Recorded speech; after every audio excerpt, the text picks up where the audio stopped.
చూస్ country delight, live better. ఇప్పుడే country delight యాప్ని download చేసుకోండి. నమస్తే, వెల్కమ్ టు సుమన్ టీవీ. నేను పద్మిని. రేపటి పంచాంగాన్ని, రేపటి రోజుకున్నటువంటి వైశిష్ట్యాన్ని ఇప్పుడు చూద్దాం. రేపు 18వ తారీఖు అక్టోబర్ నెల 2025వ సంవత్సరం శనివారం. శ్రీ విశ్వావసు నామ సంవత్సరం దక్షిణాయనం శరదృతువు. రేపు ఆశ్వయుజ మాస బహుళపక్ష ద్వాదశి తిథి మధ్యాహ్నం 12:18 వరకు, తదుపరి త్రయోదశి తిథి. పూర్వ ఫల్గుణి నక్షత్రం మధ్యాహ్నం 3:41 వరకు, తదుపరి ఉత్తర ఫల్గుణి నక్షత్రం. బ్రహ్మయోగం రాత్రి 1:48 వరకు, తదుపరి ఐంద్రం యోగం. తైతల కరణం మధ్యాహ్నం 12:18 వరకు, తదుపరి గరజకరణం రాత్రి 1:02 వరకు, తదుపరి వణిజకరణం ఉంటాయి. సూర్యుడు తులారాశి చిత్తా నక్షత్రం 3వ పాదంలో సంచరిస్తున్నాడు. చంద్రుడు సింహరాశిలో రాత్రి 10:11 వరకు, తదుపరి కన్యా రాశిలో సంచరిస్తాడు. నక్షత్ర వర్జం రాత్రి 11:32 నుండి 1:16 వరకు, అమృతకాలం ఉదయం 8:50 నుండి 10:33 వరకు. రేపు సూర్యోదయం ఉదయం 6:10 సూర్యాస్తమయం సాయంత్రం 5:52. చంద్రోదయం రాత్రి 4:14 చంద్రాస్తమయం మధ్యాహ్నం 3:58. అభిజిత్ ముహూర్తం పగలు 11:38 నుండి మధ్యాహ్నం 12:25 వరకు. దుర్ముహూర్తం ఉదయం 6:10 నుండి 7:44 వరకు. రాహుకాలం ఉదయం 9:06 నుండి 10:33 వరకు. గుళిక కాలం ఉదయం 6:10 నుండి 7:38 వరకు. యమగండం మధ్యాహ్నం 1:29 నుండి 2:57 వరకు. ఇవాళ ఏకాదశి ఉపవాసం ఉన్నవారికి రేపు పారణ సమయం సూర్యోదయం నుండి ఉదయం 8:30 వరకు ఉంటుంది. చాతుర్మాస్య దీక్షలో భాగంగా ప్రస్తుతం ద్విదళ వర్జం అంటే 2 బద్దలుగా ఉండే పప్పు ధాన్యాలు తినకూడని కాలం జరుగుతున్నది కాబట్టి రేపటి పారణ భోజనంలో కందిపప్పు, పెసరపప్పు, మినపప్పు తదితరాలతో చేసిన పదార్థాలను తినకూడదు.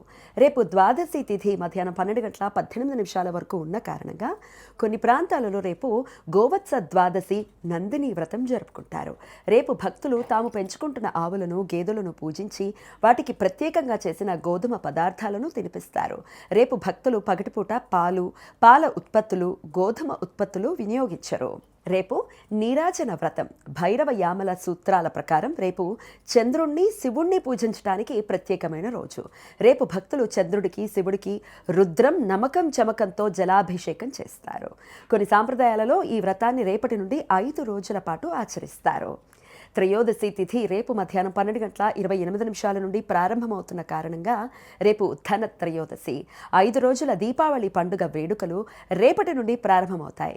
క్షీరసాగర మథన సమయంలో ఈ త్రయోదశి తిథి నాడు లక్ష్మీదేవి ఆవిర్భవించినది అని పురాణ వచనం.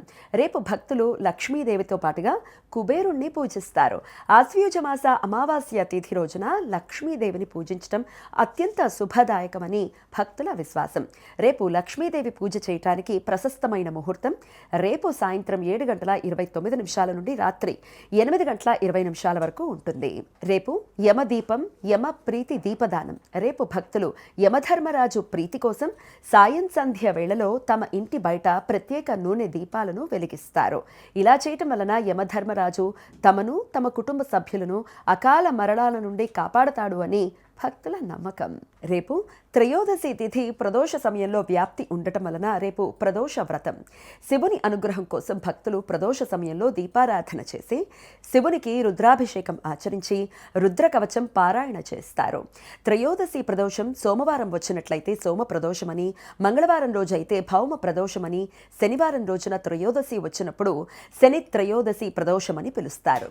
కాబట్టి రేపు శని ప్రదోషం లేదా శని త్రయోదశి. పురాణ కథల ప్రకారం శనికి శివుడు అధిదేవత అని, మన వ్యక్తిగత జీవితాలలో శనిగ్రహ ప్రభావంతో వచ్చే చిక్కు సమస్యలను శివుడు తొలగిస్తాడు అని నమ్మకం.